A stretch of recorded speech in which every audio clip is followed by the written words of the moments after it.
Hello students, पहला question आपको बड़े आराम से समझ आ गया होगा। अब हम चाहेंगे सेकंड क्वेश्चन 8.1 का एनसीईआरटी के अकॉर्डिंगली जो क्वेश्चन है। पिछली चीज आपको याद होंगी। चलते हैं अगले क्वेश्चन की तरफ। अगला क्वेश्चन हमें क्या कहता है कि अगर आपको ऐसी फिगर एक दी हुई है जिसके अंदर एंगल क्यू आपके पास क्या है 90 डिग्री और दो साइड्स आपको दी हुई है पी आर और पी क्यू, दोनों की वैल्यू आपको गिवन है, तो फाइंड करो tan p minus cot R. चलो जो भी ढूंढना वो बात की बात है, पहले आपको क्या करना है, तीसरी साइड ढूंढनी है, ये वाली साइड ढूंढनी है। तो क्या बताया गया था आपको कि पाइथागोरस यूज करनी है। पी आर स्क्वायर मतलब तिरछी वाली साइड, सबसे लंबी वाली साइड का स्क्वायर एक तरफ करना है, बाकी दोनों के स्क्वायर्स आपने एक तरफ कर देने। वैल्यू डालते हैं। पी क्यू की वैल्यू कितनी है आपके सामने, पी क्यू 12, पी आर की वैल्यू नहीं है, वो ढूंढनी है आपको। ठीक है, उसको साइड पे कर देते हैं। क्यू आर की वैल्यू ढूंढनी है, उसको साइड कर देते हैं। पी आर की वैल्यू आपके सामने कितनी, 13। तो 13 का स्क्वायर कितना हो गया, 169। 12 का स्क्वायर कितना होता है, स्क्वायर आपने याद रखने, मैं बार बार आपको बोल रहा हूँ, इसका कोई हल नहीं है, ये तो मल्टीप्लाई करके देख लो आप। 12 इंटू 12 टाइम लगेगा थोड़ा सा। अगर हम इसको सॉल्व करते हैं तो ये इधर आ जाएगा 144, माइनस करते हैं क्या आ जाएगा आपका 25। 25 is equal to Q R square. अगर आप यहां पर इसका रूट लेते हो तो क्यू आर की वैल्यू कितनी आ जाएगी, 5। तो क्यू आर की वैल्यू इस क्वेश्चन के अंदर कितनी बचेगी हमारे पास, 5। तो जब हम ये पाइथागोरस लगा के तीसरी वैल्यू निकाल लेंगे, उसको ट्रायंगल के अंदर अपने भर देना है। ट्रायंगल के भरने के बाद फिर हम चलेंगे जो क्वेश्चन में पूछा गया। अब क्वेश्चन में क्या पूछा गया हमसे, tan p minus cot R कितना होता है।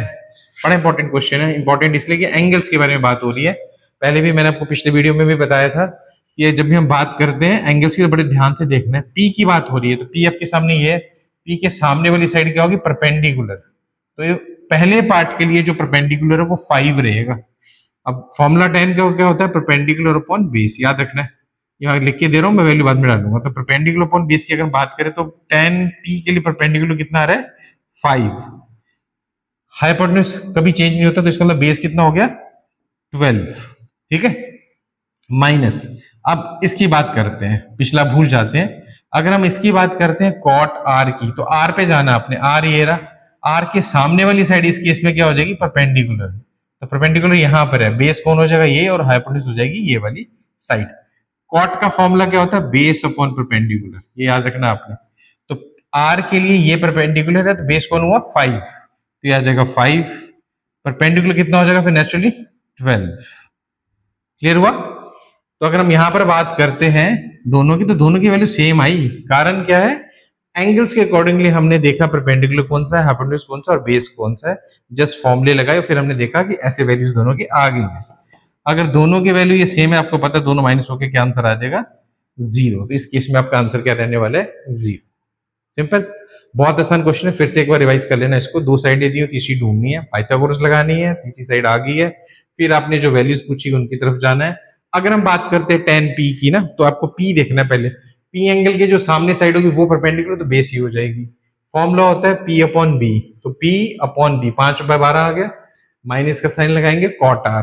कॉट r मतलब b upon b, base upon perpendicular इसका फॉर्मूला होता है। बट देखना r के अकॉर्डिंगली है। अगर मैं r के अकॉर्डिंगली देखूं तो r की सामने वाली साइड क्या थी, 12, यानी कि परपेंडिकुलर ये हो जाएगा, बेस हो जाएगा 5, तो बेस 5, परपेंडिकुलर 12।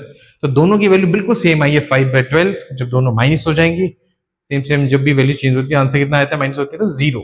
इस केस में आंसर कितना हो जाएगा, 0। तो सेकंड क्वेश्चन एनसीईआरटी 8.1 हमने कर दिया है। बहुत ही आसान क्वेश्चन है, रिवाइंड करो, बार बार देखो, हाफ ईयरली और फाइनल दोनों में काम आने वाला है।